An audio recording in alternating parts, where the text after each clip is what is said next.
astele.tv.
¿Qué tal, amigos? Bienvenidos a su programa Abogados al Día, Data Protección. Una vez más, un gusto saludarlos, estar con ustedes. Hoy tendremos un programa muy interesante, un programa un tanto distinto, un programa muy objetivo, muy técnico. Estaremos platicando sobre los contratos de derecho de autor. Y para esto, pues tenemos al experto en la materia, al licenciado, conductor, maestro y amigo del programa, Joaquín Elizalde. Mi estimado Joaquín, ¿cómo estás?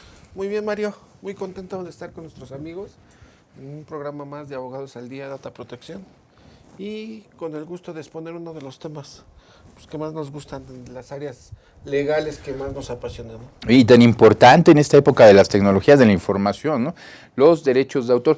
Mi estimado Joaquín, si me lo permites, y para entrar en materia, una pregunta muy básica, pero habrá abogados que no conocen de estos temas, o gente, contadores, público en general.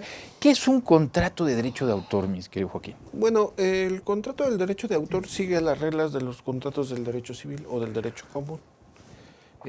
La cuestión sustancial es que el objeto del contrato directo es puede ser una autorización de uso, una transferencia de derechos, una licencia de autorización o una licencia de uso y explotación. Entonces, el contenido, el objeto directo puede ser un derecho patrimonial, un derecho conexo o un derecho de propiedad intelectual regulado por la Ley Federal del Derecho de Autor. Estos tres derechos que tú enmarcas y que son muy importantes, me gustaría si nos pudieras explicar uno paso a paso cuáles son. ¿Por qué te lo comento? Porque como abogados muchas veces nos allegamos de información, sea por internet, sea por, bueno, no nosotros, pero muchos abogados en general, para hacer una vida más fácil, bajamos un machote de derecho de autor y viene muy general, pero como bien mencionas, el fondo es lo importante, qué es lo que se está negociando entre las partes. ¿Nos puedes platicar cuáles son? Sí, mira, te comentaba hace un momento que los contratos en materia autoral pues se rigen por las reglas generales del contrato civil. ¿Qué es esto? Es un acuerdo de voluntades entre dos o más personas que requiere un elemento de existencia que es el consentimiento y otro el objeto. Claro. Y las disposiciones de validez, ¿no? La capacidad jurídica de las partes, la ausencia de vicios en el conocimiento, la licitud en el objeto, etc.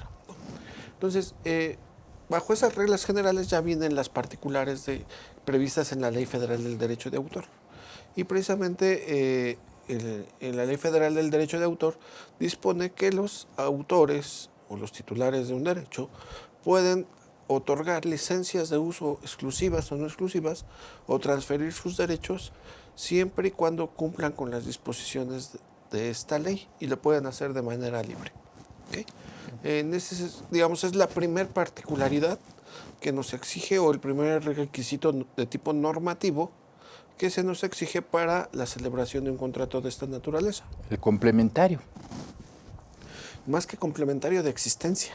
El complementario para la existencia. Para la existencia porque no es una modalidad contractual, claro, sino es un elemento que le va a dotar de existencia jurídica al acto, ya sea de autorización, licencia o transferencia, para que nazca la vida jurídica de manera plena, ¿no? Claro.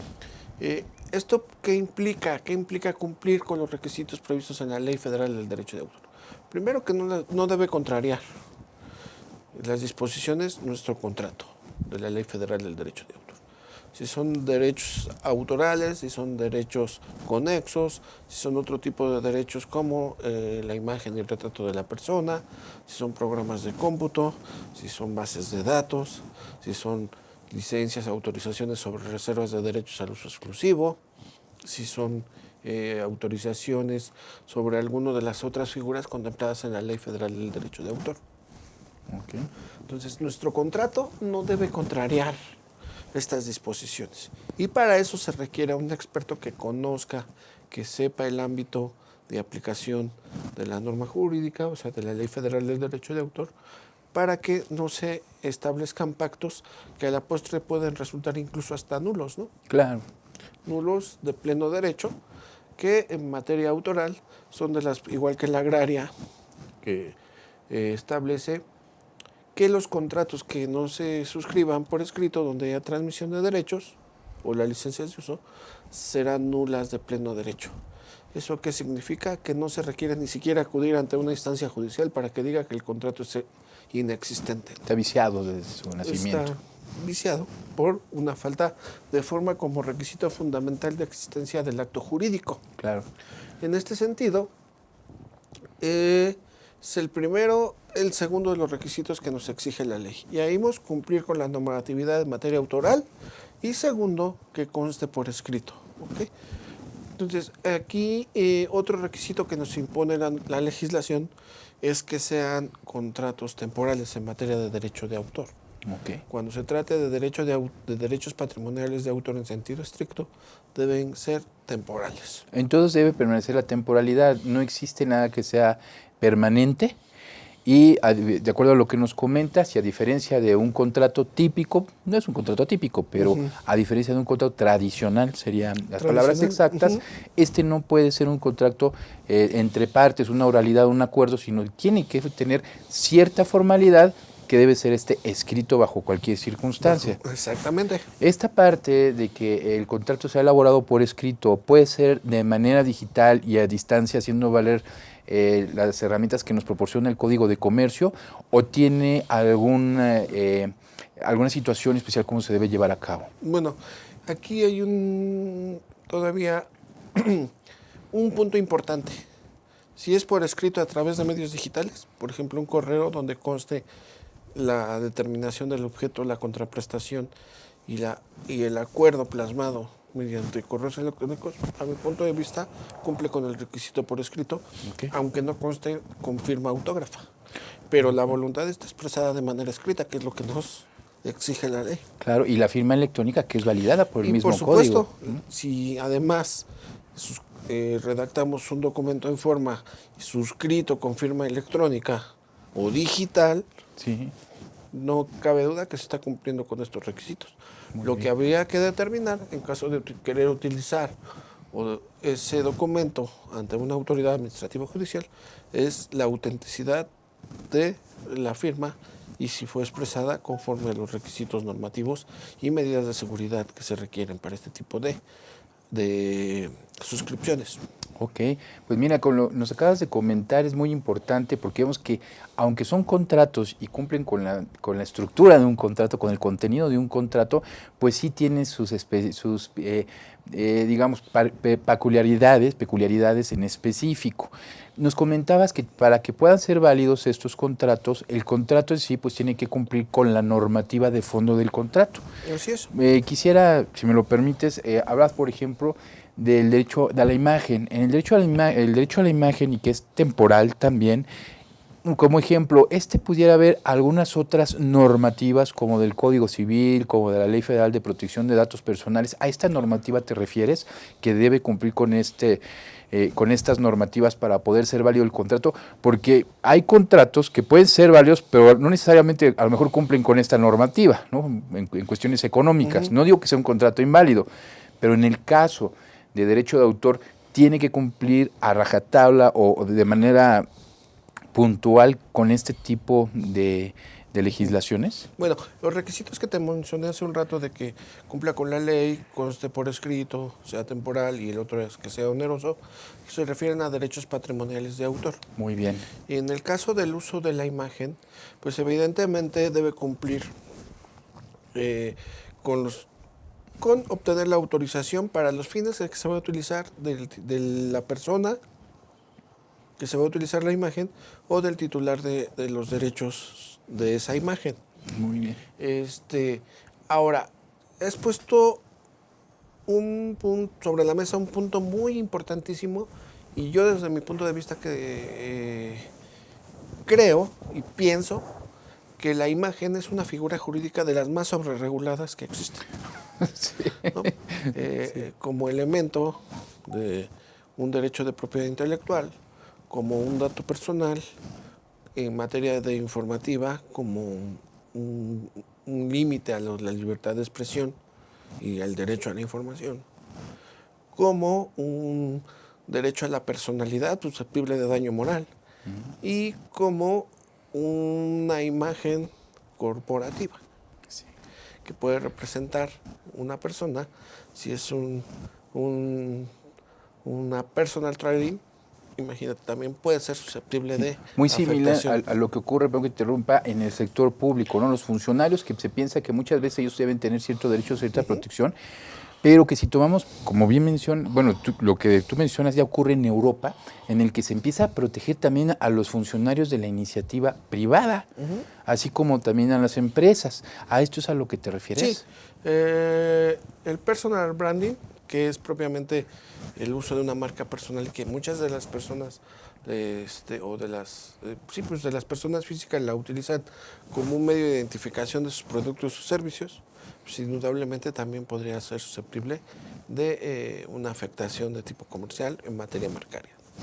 Entonces, como puedes ver, pues la normativa que regula la imagen de la persona o el derecho a la propia imagen, como dicen algunos, pues está, a mi punto de vista, pues muy sobreregulado. Yo pienso que en materia autoral, estrictamente de propiedad intelectual, siempre que esté asociada con alguna de las figuras previstas por la Ley Federal del Derecho de Autor, la norma aplicable indudablemente será esta, ¿no? Claro. Sin embargo, hoy, por ejemplo, me ha tocado ver determinaciones del INAI como un órgano omnipotente y omnipresente, Sí. y es mi gran crítica que hace, que yo pienso que el INAI se está excediendo en muchas de sus facultades al querer interpretar contratos, determinar si hay cumplimiento o no para determinar una causa de violación a derecho a protección de datos personales, determinar si la imagen o la persona entre socios, en fin. Para mí, yo creo que sí, el Poder Judicial, y debemos acudir a estas instancias para que haga una interpretación clara respecto al alcance, ¿no? En cada una de las áreas, si es en materia de libertad de expresión, hasta qué punto es susceptible, ¿no? Ya la propia Constitución marca los límites de estos derechos, ¿no? Claro, la figura jurídica aparece no solamente en las leyes primarias, también en las leyes secundarias. Y desgraciadamente concuerdo completamente contigo. Autoridades, en específico no autoridades, la del INAI, una autoridad como tal, pues no ha entendido a lo mejor las fronteras hasta dónde llega el poder interpretar el derecho a la imagen de una persona en el sentido de sí, la autorregulación informativa, pero dónde está la parte de comercio, de explotación, de otra índole que también le da vida y genera a la misma persona. Pero amigo, tenemos que ir a un corte, perdón la interrupción. Amigos, vamos a un corte, regresamos en un minuto, no se vayan, por favor.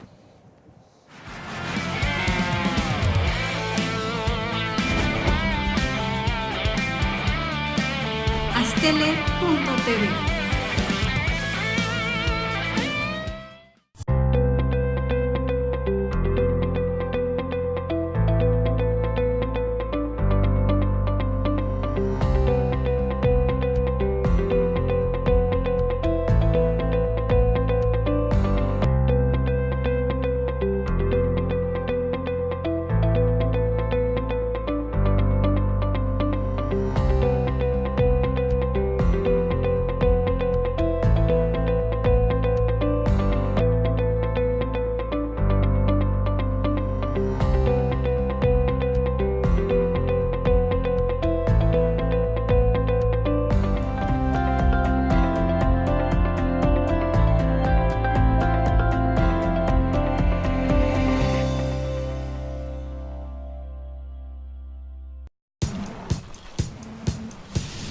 Para cuando sudamos la camiseta.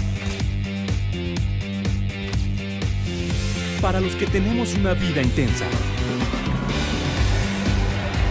Porque todos necesitamos rehidratarnos.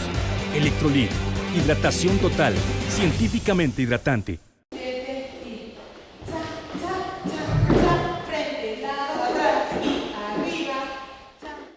Para mí el baile es como una terapia porque me ayuda a relajarme, a desestresarme y a sentirme mejor. Cuando era estudiante estuve becada por el taller de baile y al terminar la licenciatura me ofrecieron quedarme como maestra de danza y acepté de inmediato. Más que un trabajo, lo veo como una forma de regresarle a la institución el apoyo que en algún momento me brindó. Estudié psicología porque siempre me ha gustado ayudar a las personas que están a mi alrededor. Actualmente estoy haciendo una investigación con cuidadores primarios de pacientes con cáncer y esta experiencia me ha llevado a plantearme nuevos horizontes en lo profesional. Soy Carla Fernández y uní la psicología y la danza para ayudar a que la gente se sienta mejor. UNILA es más.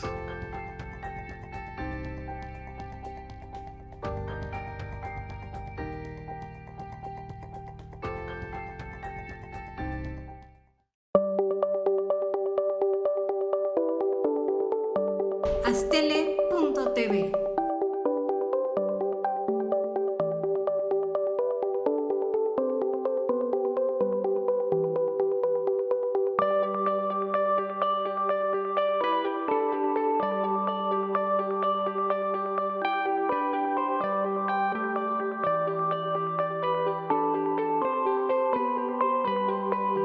Astele.tv.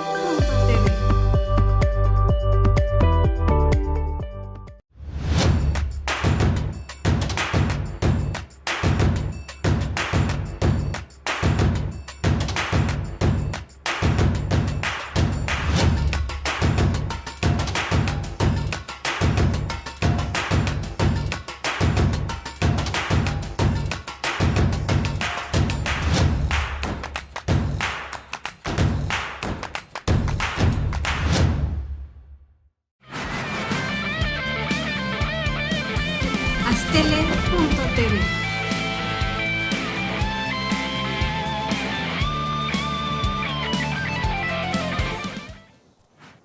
¿Qué tal, amigos? Regresamos en este programa Abogados al Día de Alta Protección con el invitadazo experto en estos temas a nivel nacional y reconocido, Joaquín Elizalde. Amigos, estábamos platicando, nos quedamos con el lado de la imagen, un tema tan importante, y me gustaría agregar algo que estábamos platicando fuera del aire, ¿no? Del abuso, coincido contigo, por parte de autoridades, del INAI en específico, en querer abarcar la protección de derechos de datos personales de personas plenamente conocidas. Dentro de las resoluciones del INAI que nosotros podemos encontrar o que hemos llevado en algún momento dado litigios en el INAI, pues nos encontramos que personas que son reconocidas claramente a nivel nacional por su profesión, como tú bien lo indicas, que tienen una marca personal, que todo el mundo conoces en el ambiente, son profesionistas, de pronto por alguna situación quieren hacer valer sus derechos a la protección de sus datos personales. Pues, ¿cómo? O sea, ¿cómo vas a proteger tus datos si vives de tus datos y están en todos lados, pero no quieres que determinada persona los exponga? Son temas, como estoy de acuerdo contigo, que tienen que intervenir otras autoridades y que ya no son competencias del INAI. Pero me gustaría conocer más tu punto de vista desde el ámbito de tu expertise autoral. Mira, en la Ley Federal del Derecho de Autor resuelve el problema de manera muy sencilla. Dice, no puede utilizarse la imagen de una persona salvo que exista su consentimiento, forme parte menor de un conjunto de personas, se encuentra en un lugar público. ¿Okay? Entonces, o haya recibido un pago por permitir el uso de su imagen. Entonces, es muy sencillo determinarlo. Si está en un lugar público, si ella dio su consentimiento para que se utilizara de manera expresa, ya está resuelto el problema respecto a si hay o no violación. Entonces, en este sentido, por parte de materia autoral, lo que convendría hacer sería un buen contrato para el uso y explotación de la imagen. ¿Qué alcances va a determinar? ¿Cuáles son los medios? ¿Bajo qué modalidades? ¿Qué puedo o no hacer respecto a la imagen de la persona? Si la voy a asociar con un producto o con un servicio o no lo voy a hacer. etcétera. Entonces, en este sentido, cuando por esta vía se ha optado a hacer un contrato en estos términos, pues muy difícilmente podremos establecer que hay una violación de derechos. La circunstancialidad y lo que se presenta hoy en Internet, pues da para muchas aristas. El primero de ellos es bajo la falsa creencia de que todo lo que es disponible en Internet es de uso libre, lo cual, pues como sabemos, no es correcto, ¿no? Claro. Hay algunas modalidades de licencia basadas en la tendencia del copyleft, etcétera, las corrientes de creadores comunes, bajo las reglas de que es un servicio a la carta.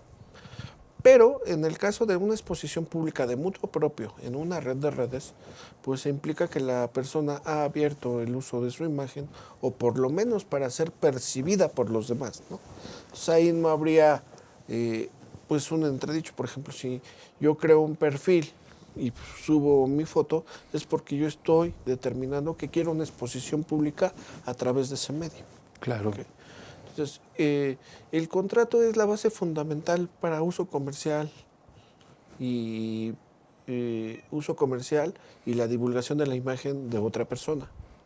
Entonces, debemos establecer qué medios vamos a utilizar la imagen, con qué fines o cuál es el objeto, si se va a asociar con algún producto o servicio, cuánto tiempo me van a permitir el uso de la imagen, si voy a poder establecer modificaciones o no. Por ahí alguien una vez escribió un artículo que la asociación entre fotografía e imagen confundiendo derechos. No, el derecho del fotógrafo es uno que corresponde por la obra fotográfica de su aspecto. Y el uso de la imagen retratada o fotografiada es otro. ¿Okay? Entonces, en este caso, si vamos a tomar la foto o vamos a utilizar una foto base, pues también debemos obtener la autorización del titular de los derechos autorales respecto de la fotografía, desde un punto de vista como una obra protegida por el derecho de autor. No como un derecho personal, sino como una obra que puede ser comercializada o expuesta, ¿no? Más bien utilizada para los fines de la imagen, Exacto. para lo que nos fue concedido esa autorización. Entonces, medios, tiempos, lugares, circunstancias, modalidades de uso y explotación, y en su caso la retribución que se va a cubrir con esta modalidad de explotación que estamos obteniendo. Este es un punto excelente que nos comentas, porque con el contrato entonces podemos nosotros, somos acreedores a los derechos que están enmarcados en el mismo contrato. De otra forma, pues no existe algún derecho económico que reclamar por el mal uso, sobre todo cuando no es una explotación comercial. ¿Es correcto esto? Sí, ahora pensemos. Por ejemplo, yo actualmente estoy estudiando una sentencia de un tribunal colegiado, donde desafortunadamente pues, se hace un criterio totalmente disparatado respecto del alcance de un contrato de uso y autorización de imagen que le fue autorizado, y respecto a otro uso que no era materia de contrato, pero que fue realizado, ¿no? En ese criterio disparatado dice que no hay un derecho de imagen en virtud de que hay un contrato. Se debe exigir el cumplimiento forzoso del contrato, cuando ni siquiera esa forma de uso ni siquiera fue de materia contractual. ¿Sí me explico? No sé sobre qué bases pueden establecer este tipo de confusiones, porque es muy laxo, muy sencillo establecer los requisitos que la propia ley establece. Simplemente si tenemos un contrato, pues así están establecidas las modalidades de uso que yo te conferí. No pueden tener alguna otra más que no esté estipulado en el contrato. No, porque y no puede precisamente definir. uno de los principios del derecho de autor y de la legislación del derecho de autor, Claro, es la independencia de derechos, ¿no? sí, claro. ¿Y esto qué significa? Que exclusivamente los titulares van a autorizar o no qué modalidades de uso te voy a explotar. Lo que no esté especificado se entiende excluido. De hecho, es una generalidad de los contratos, Por supuesto. ¿no? Si no está incluido en el contrato, no puede ser obligado a que se cumpla. Es así. Pues, como podemos ver, en específico de la imagen, y ya nos centramos mucho en este tema, Sí. hay cierta confusión todavía respecto a qué modalidades, qué se puede autorizar, qué no se puede autorizar, qué normatividad aplicable va a resultar al caso concreto. Pero yo creo que parte de la labor del abogado precisamente en estas áreas es determinar los alcances del uso de la imagen. bajo las reglas generales de la legislación común en materia contractual. Y ese es un tema muy importante, porque nos hemos encontrado con situaciones de que abogados que no son expertos en la materia, como todo, necesita una expertise y vaya de muchos años para poder incluir los alcances que puede llegar a tener este contrato. Ya para terminar el tema de la imagen, sé que nos estamos alargando un poco, amigo, pero creo que es muy importante. ¿Cuáles crees que sean los alcances básicos a los que podría llegar un contrato general de derecho de imagen, el más común que hubiera? ¿Cómo? ¿Cuáles serían los puntos más importantes y básicos, o digamos los puntos básicos, un contrato relacionado con el derecho a la imagen? Te digo, determinar la persona, la vigencia del contrato o de la autorización, los medios sobre los cuales se va a usar el uso de la imagen, si va a estar asociado o no con algún producto o servicio. Si es esto, habría que tener cierta exclusividad, ¿no? Claro. Luego podría irse la persona con la competencia, entonces el efecto que se busca para fines publicitarios pues se perdería. La modalidad, el consentimiento y la retribución que en su caso se debe realizar, ¿no?, a la persona. Creo que con esos 5 elementos podemos determinar que ya serían los aspectos generales. Y ya si hay alguna otra particularidad que quisiéramos establecer en el contrato, pues podría adicionarse. Podría adicionarse siempre y cuando no se contrapongan, ¿no?, con estas. Claro. Bueno, y hablando sobre los mismos contratos de derecho de autor, ¿cuál será el contrato más requerido o cuál será el derecho de autor que más sea solicitado para ser válido ante las autoridades? Mira, en general no hay un derecho de autor en específico que primero valga más que otro, ¿no? Sí, claro. Pues tienen el mismo valor jurídico y tienen el mismo peso en la ley y tienen las obligaciones a cualquiera de ellos, tienen las mismas consecuencias legales. Lo que sí yo te podría decir que una de las formas más comunes para evitar violación a los derechos son las licencias de uso y explotación no exclusivas. ¿Qué es una licencia de uso? Es un acuerdo entre 2 personas donde una que se llama licenciante confiere a otra la facultad de usar y explotar un derecho patrimonial de autor o un derecho conexo a cambio de una remuneración y por un cierto tiempo y bajo ciertas modalidades que se establecen en el contrato. Ok. Dentro de estas modalidades de los derechos de autor, aparte nos comentabas el del derecho a la imagen, que es uno de... Vaya, todos son igual de importantes, como bien mencionas. Pero este tipo de derechos, ¿dónde se litiga? Y en caso de que se litigue este tipo de derechos, ¿cuáles son las autoridades existentes que hacen valer estos derechos de autor?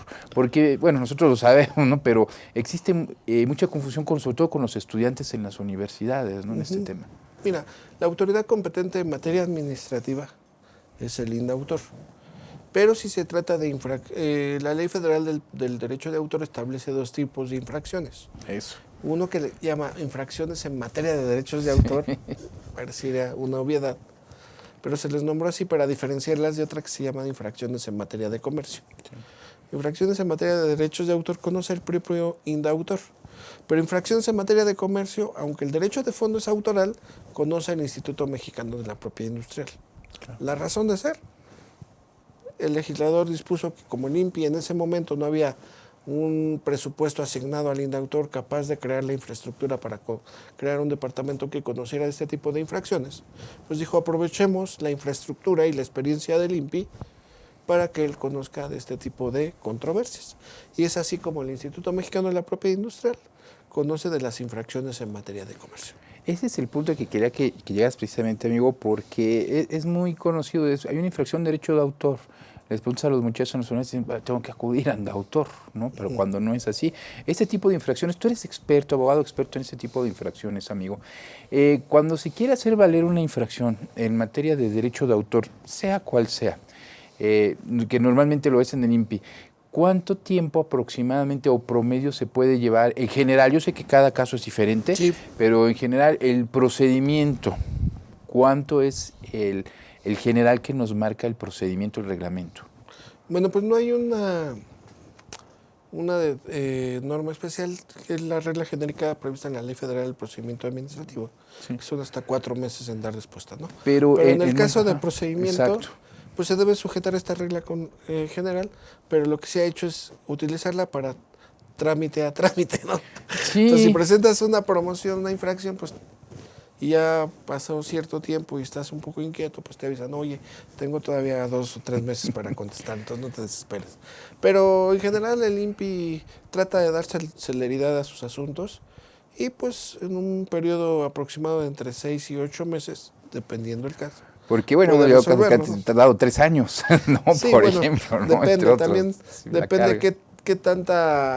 qué tanta actividad procesal tengan las partes, qué tantas diligencias tenga que practicar, qué tanta carga de trabajo puede tener el instituto, ¿no?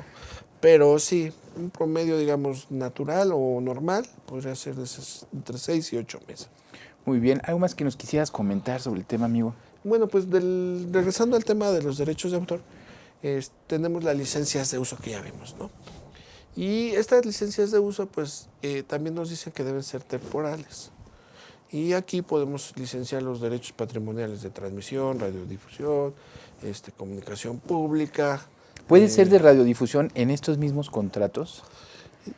Para utilizar los derechos autorales o conexos en medios de radiodifusión, de Ok. transmisión pública. Sí, muy bien. No un contrato de radiodifusión como aquellos regulados por la Ley Federal de Telecomunicaciones y Radiodifusión, que es otro rollo. Lo único que Claro.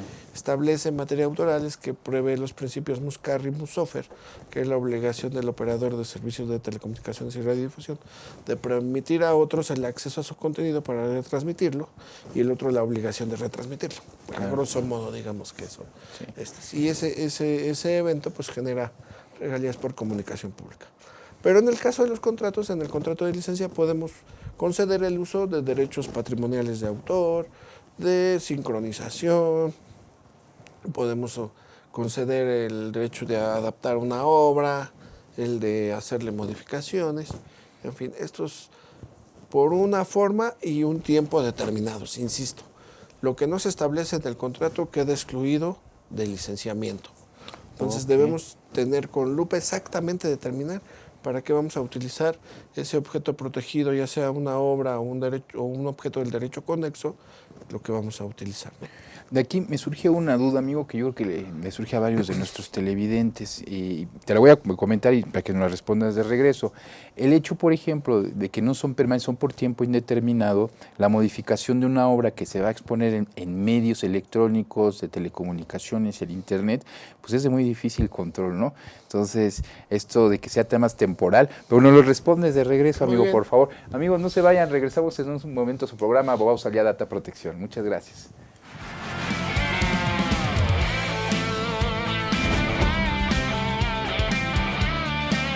Astele.tv.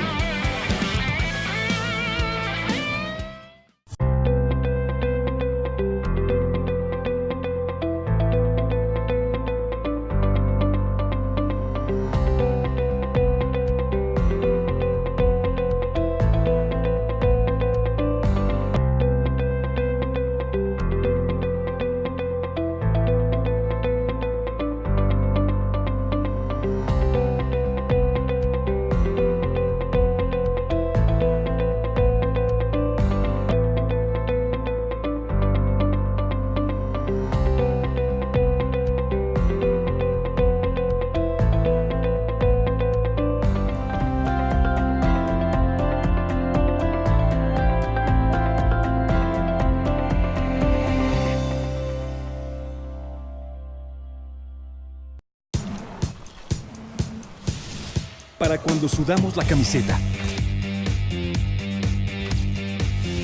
Para los que tenemos una vida intensa. Porque todos necesitamos rehidratarnos. Electrolit, hidratación total, científicamente hidratante.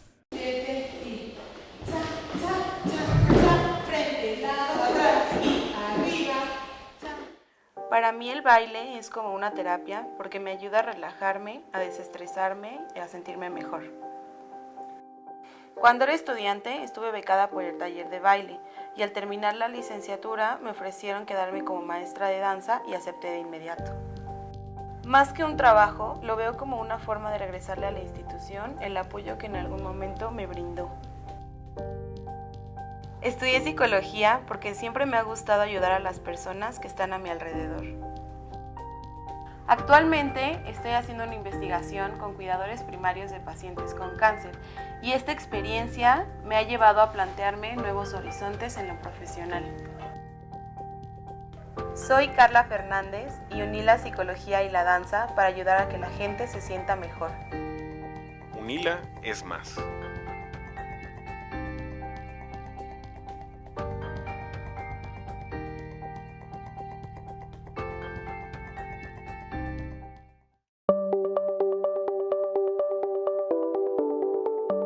Astele.tv.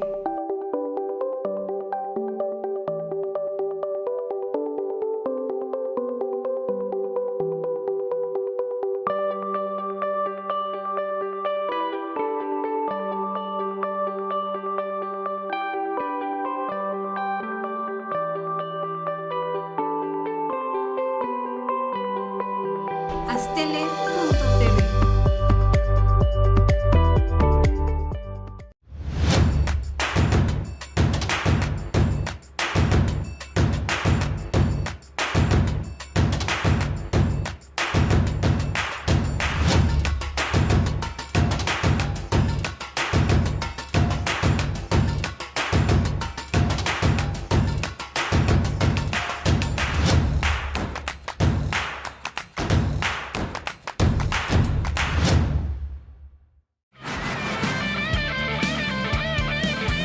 Astele.tv.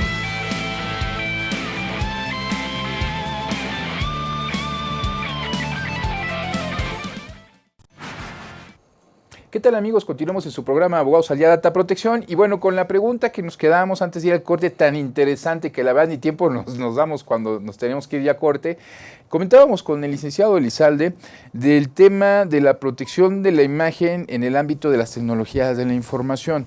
Nos comentas que un contrato debe ser temporal, un tiempo determinado, por ejemplo, para la explotación de la misma imagen. Esto en el ámbito del Internet, una vez que se sube, o para la modificación, no solamente de la imagen, porque esto hablamos de otros derechos. Por ejemplo, para la modificación de una obra o el uso de una obra, este tiempo determinado, pues en esos tiempos ya todo sube inmediatamente a Internet. ¿Cómo pudiera llegar a controlarse el tiempo de la explotación de la obra determinada o el tiempo de la modificación, por ejemplo, de una obra en particular? Porque se ve un poco difícil. Sí, mira, respecto a las reglas para el contrato de uso de imagen, pues no está sujeta a estos requisitos de límites temporales. Lo mismo que los contratos para el uso de derechos patrimoniales sobre el software. No está sujeto a estos límites temporales que sí nos establece para el caso de derechos patrimoniales de autor. ¿Okay? Entonces, para el caso de utilizar una obra y cumplir con el requisito de temporalidad que nos exige, de hecho hay una controversia vetusta, una diferencia doctrinaria donde dicen que en el sistema jurídico mexicano autoral pues no existe realmente la transmisión de derechos, precisamente porque la ley impone límites temporales para la transferencia de los derechos, que son 5 años a falta de pacto, 15 años como máximo o más de 15 cuando la naturaleza de la obra o la inversión lo justifique. Entonces ahí podemos encontrar respuesta para el ambiente digital. Imaginemos que tú obtienes el uso o la autorización de uso para fijar o sincronizar una obra musical con letra a un audiovisual, ¿no? Y es un cortometraje o es un documental, ¿no?, que tú hiciste y que tú elaboraste y subes a tu canal de YouTube o a alguna plataforma o lo que quieras. ¿Cómo haces para justificar esta temporalidad? Bueno, pues invocas que en virtud de que va a quedar fijado permanentemente la música sincronizada con las imágenes en movimiento, que es el video, pues ya justifica por la naturaleza de la obra. Ok, muy bien. Ahora, esa es una manera. Otra manera es la naturaleza de la inversión. A lo mejor tú tuviste que hacer una producción audiovisual de más envergadura, como una película, donde la dirección, la contratación, la escenografía, en fin, todo lo que implica crear una obra cinematográfica, todos los esfuerzos creativos, económicos, de inversión y administrativos y legales, pues evidentemente que justificarán un plazo mayor a 30 años, ¿no? Claro. Entonces, son ejemplos de cómo podemos establecer y dar cumplimiento a esta regla de temporalidad. Esto entre las partes que generan un contrato. Y en la versión, yo atrevería a decir ya real de la obra que queda en internet, lo que sucede o lo que sigue es que si se abrió, ya una vez que se abrió, puede llegar a más gente, pero no significa que pueden hacer uso de esas obras. Por supuesto. Sí, las pueden llegar a ver, las pueden tener, pero ellos en particular ya no pueden modificarlas, ya no pueden hacer porque si no tienen un supuesto en algún tipo de delito, o en un delito habría que ver el tipo, ¿no? Habría que ver el tipo, puede ser constituir una infracción, puede constituir un delito, puede constituir una afectación de tipo patrimonial o material. Claro. Entonces, ¿qué requisitos debe cumplir el contrato de transferencia de derechos? O más comúnmente conocido como cesión de derechos de autor. Bueno, debe constar igualmente por escrito, no ser contrario a las disposiciones de la Ley Federal del Derecho de Autor, ser oneroso, es decir, prever una retribución económica determinada o determinable en favor del autor, y ser temporal. Okay. Con esos 4 requisitos ya podemos establecer modalidades de uso, igual, lo mismo. ¿Qué derechos me estás autorizando? ¿Para qué medios? ¿Cuánto tiempo? Incluso en qué territorios. Muy bien. Entonces, hay que tener mucho cuidado porque luego, por ejemplo, dicen, no te autorizo en México, ¿no? Y en otro apartado del contrato dicen, y te autorizo Internet como medio de divulgación. No, pues ya. Entonces, sí. ya de repente dicen, bueno, es que tú no tomaste las medidas tecnológicas para hacer un geobloqueo y no saliera difundido. Entonces son cuestiones muy complicadas que hay que tomar en cuenta, ¿no? Sí, y por cierto, esto nos lleva a un asunto. Estos contratos pueden llevarse en México por la vía tradicional e incluir otros países, y esto se puede llevar a cabo del derecho internacional privado. Me imagino que, bueno, no sé, tú nos dirás, si se lleva por las oficinas del INPI o en las organizaciones mundiales de comercio de cada uno de los países. Aquí tengo mis dudas, te comento, porque en algún momento llevé alguna situación con una empresa de pinturas en la Cámara de Comercio y lo terminé resolviendo con la Cámara Internacional de Comercio en Francia, y era un tema de derecho a la imagen, ¿sí? Entonces, ese fue en específico. ¿Existe algún organismo en particular? ¿Es la OMPI? ¿Son las organizaciones mundiales de las cámaras de comercio? ¿Qué organismo es el que lleva a cabo estas regulaciones? ¿Y quién conoce de las disputas? Las autoridades, más bien, ¿quién conoce de las disputas? Bueno, puede haber un pacto de sometimiento de competencia, ¿no? Puede ser una autoridad judicial, puede establecer un pacto de arbitraje. Entonces, pudiera ser, perdón la interrupción, lo que pasa es que aquí queda, el OMPI tiene un sistema de arbitraje. Tú, por ejemplo, amigo, elaboraste un sistema de arbitraje electrónico especial, tú lo hiciste. El OMPI tiene el suyo. En un sistema de mediación y arbitraje, como dices, pueden conocer o puede hacerse entre particulares, pero de manera automática, cuando un contrato se dispone, esto se llevará a cabo a lo mejor en Francia, en Europa o en España, pero no dice toda Europa, ese contrato puede ser válido también en Francia, aún habiendo sido elaborado en México, sin tener en cuenta la autoridad que conocerá del asunto. Bueno, ahí opera el principio de autonomía de la voluntad de las partes, ¿no? Okay. Habría que determinar, establecer si ese contrato, por regla general, puede ser válido siempre y cuando estemos de acuerdo, o las partes están de acuerdo. Pero habría que determinar territorio a territorio si ese contrato puede ser válido y no infringe alguna disposición esencial del orden jurídico de que se trate. Ok, entonces sería un poquito como las resoluciones que ha tenido la Suprema Corte a últimas fechas, de que si no especifica la autoridad de otro país y se realizó en México, ¿tendría que llevarse en México? Exactamente. Okay. Por regla general, la regla de competencia se establece mediante el lugar que hayan señalado las partes. Si no señalaron las partes, un lugar para la determinación de la competencia será donde se encuentren ubicadas. Si no se determina dónde se encuentran ubicadas, donde se encuentre la cosa objeto del contrato. Muy bien. Si no, donde surta sus efectos legales el contrato. Entonces, habría que determinar ahí cosas muy específicas. Por regla general, normalmente se establece un lugar donde ambas partes residen. ¿no? Sí, claro. Por ejemplo, tú y yo celebramos un contrato y residimos en Baja California, establecemos como órgano jurisdiccional competente pues el Tribunal Superior del Estado de Baja California, por ejemplo. Y sería una buena alternativa el tipo de sistemas de resolución de controversia como el que elaboraste, a lo mejor entre particulares, que si no va a ser algo geográfico, lo van a hacer a distancia, como bien mencionabas en un principio, pueden utilizar estos medios particulares, ¿no? Específicos. Sí, el elaborados. arbitraje incluso es una figura jurídica reconocida en la Ley Federal del Derecho de Autor como un medio alternativo de solución de un conflicto, siempre y cuando se requiere que ambas partes se hayan pactado su cláusula arbitral. Entonces, la voluntad siempre por medio para resolver este conflicto mediante arbitraje. Hay otro procedimiento que es el procedimiento administrativo de avenencia, en virtud del cual una persona solicita la intervención del indautor a fin de que conmine a la otra parte a que acuda a una junta a determinar una solución pacífica en materia respecto de un conflicto que tenga como objeto algún derecho regulado por la Ley Federal del Derecho de Autor. Lo que sea la contraparte de la mediación en los centros de justicia alternativa. Ándale, una figura muy análoga, y aquí esta figura de la avenencia pues ya tiene bastante tiempo y bueno, eso es muy recurrente, ¿no? Muchas de las veces. Ahora, también puede haber una competencia federal, un juez de distrito en materia civil, se trata, hay una competencia concurrente respecto a un juez local y un juez federal, siempre y cuando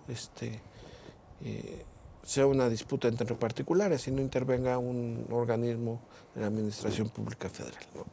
¿Qué otra cosa? En el caso de la determinación de contratos, pues básicamente es un juez, las acciones civiles que se deriven de un contrato que tenga como objeto un derecho de autor o una figura regulada por la Ley Federal del Derecho de Autor, pues serán los tribunales locales, civiles o federales. Esto sería en todos los casos, amigo, o por ejemplo, si es nada más en el incumplimiento de pagos, en caso de una disputa en materia de derechos de autor, esto pudiera llevarse por vía de otras autoridades, o todo el derecho debe llevarse por medio de las autoridades competentes como es Indautor o como es el INPI. Es que en el caso del contrato ahí habrá que ver qué es lo que se va a ejercer. Si una nulidad. Perdón que te lo diga, es que esta fue una pregunta precisamente de uno de los alumnos. Entonces, son temas que muy puntuales que la gente entendería entonces que es todo en el INPI, ¿no? Y no necesariamente. No necesariamente. En el caso de acciones civiles, o sea, que solo intervengan intereses particulares derivados de un contrato, es la autoridad judicial competente. En este caso, pues es una autoridad civil, claro. Juzgado civil en local o federal. Muy bien. ¿Algo que nos quieras agregar sobre los contratos, amigo? Bueno, pues los contratos y los requisitos que establece la Ley Federal del Derecho de Autor, pues apoya mucho para un buen desarrollo de un modelo de negocio. Sin embargo, hay que tener mucho cuidado con el uso de nuevas tecnologías, sobre todo porque algunas autoridades todavía establecen que los medios digitales no están uniformemente establecidos con la legislación vigente. Cosa que, y como hay nuevos modelos de licenciamiento, nuevos modelos de negocio, nuevas modalidades de creación, nuevas formas de uso y explotación de derechos, pues les resulta típico, fuera del cuadro normativo, conocer de otro tipo de conflictos que pudieran suscitarse. Amigo, perdón, pero tocas un punto muy importante también, sobre todo para la esencia del programa. Me gustaría saber tu punto de vista. ¿Crees que efectivamente se carezca de normativa específica, o ya estamos sobreregulados, o simplemente la infracción, el delito o el acto, lo único que cambia es el ambiente en el que se produce? ¿Qué piensas sobre lo que nos acabas de comentar? En el ambiente digital, el derecho de autor tiene sus particularidades. Eso no quiere decir que no exista normativa. Sí. Es más, yo te puedo decir que existe tanta normativa como te imagines. Sí, claro. Ingresa a cualquier página de una empresa y leerá sus términos y condiciones. Eso es normativa. Y ahí va a establecer políticas de uso, propiedad intelectual, reglas comunitarias, relación con los socios, políticas de Y privacidad. todo en el ámbito digital. A cualquier página Sí. seria, ¿no? Sí, Por supuesto. porque es que ese es precisamente el punto, amigo. Encontramos toda esta normatividad y es increíble que prendes en la mañana, el día de hoy a las 7:30 de la mañana, con un noticiero en específico, dicen, no hay normatividad No hay y hablan de internet. derecho de autor en el ámbito digital, de datos. Sí. O sea, cosas increíbles que la misma autoridad, los mismos legisladores, es más, los mismos comunicadores de medios de televisión desconocen que estamos sobreregulados o no entienden las regulaciones en su aplicación directa, cotidiana. Sí, ¿no? lo que pasa es que el copyright, con todo y sus deficiencias, el copyright digital o el derecho de autor digital, con todo y sus deficiencias es susceptible de perfeccionamiento, pero sí hay normatividad, hay que conocerla. Sí, o en su caso, como tú, amigo, con lo que tienes o lo que tenemos en diferentes áreas, pues hacer valer los derechos, ¿no? Porque pues el delito existe, es lo único que cambia es el entorno, ¿no? Ahora, de eso a que exista una ley formal en el sentido formal en que comúnmente la conocemos, sí todavía resultan aplicables, las leyes se van adaptando al entorno digital. No son suficientes tampoco, porque tampoco va a ser suficiente. Yo creo que es lo primero que debemos reconocer. En el ambiente digital, a regularse, dado que proviene innatamente de la propia innovación, pues evidentemente las consecuencias legales vienen después de que se susciten los fenómenos, ¿no? Claro. Sean fenómenos virtuosos o sean nocivos. Entonces es lo que debemos trabajar el día a día, ¿no? Claro. Hay normatividad, hay que buscar las herramientas que nos ayuden a establecer cierta regulación en Internet, ya sea con las plataformas líderes, los grandes operadores de Internet en el mundo, las pequeñas, medianas empresas o quienes concurren en Internet al ecosistema digital. Al final el ecosistema digital es un ambiente creado por los usuarios, ¿no? Entonces, como usuarios podemos estar creando normativa para regular, entre otros aspectos, pues el derecho de autor. Como usuario, como organizaciones, de acuerdo a necesidades de organizaciones, coincido plenamente contigo, amigo. Por eso es que a mí me agrada mucho el sistema jurídico en el aspecto de las tecnologías de la información de Estados Unidos, por medio de la Federal Trade Commission, por ejemplo, que precisamente ellos se esperan, ok, surgió, vamos a resolverlo. Y son las mismas agrupaciones que te dicen, esto se resuelve de esta manera. No como en México, que de manera general, hablando un poquito del INAI, datos personales, se meten todos los temas de datos personales, sin tomar en cuenta que a veces también existen los derechos de protección al consumidor y no está bien definido, ¿no? Esos temas y llegan a afectar el negocio a veces y por encima de los datos cuando son personas que son públicas y muchos temas. La verdad, amigo, ha sido un excelente programa, lo has enriquecido muchísimo. Yo creo que nos quedamos a la mitad, ya tenemos otra parte para seguir viendo los contratos. Ya nos tenemos que ir. ¿Quieres agregar algo más, amigo? Pues agradecerte, amigo, a ti y a nuestro auditorio que cada martes está con nosotros en este programa Abogados al Día. Y como siempre, pues un placer estar con ustedes. No, hombre, y el invitado de lujo, la verdad, siempre que está Joaquín, que platicamos, los programas pasan muy rápido, son muy agradables. Amigos, no nos queda otra más que despedirnos. Nos vemos el próximo martes a las 2 de la tarde en su canal Abogados al Día, Data Protección, aquí en Aztele TV. Hasta luego.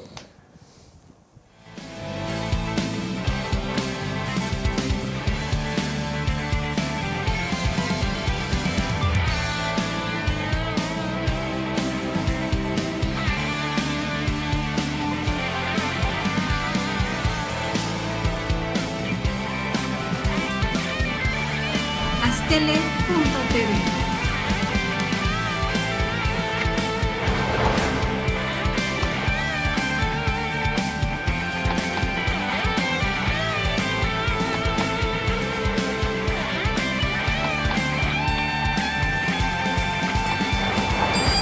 Aztele.tv.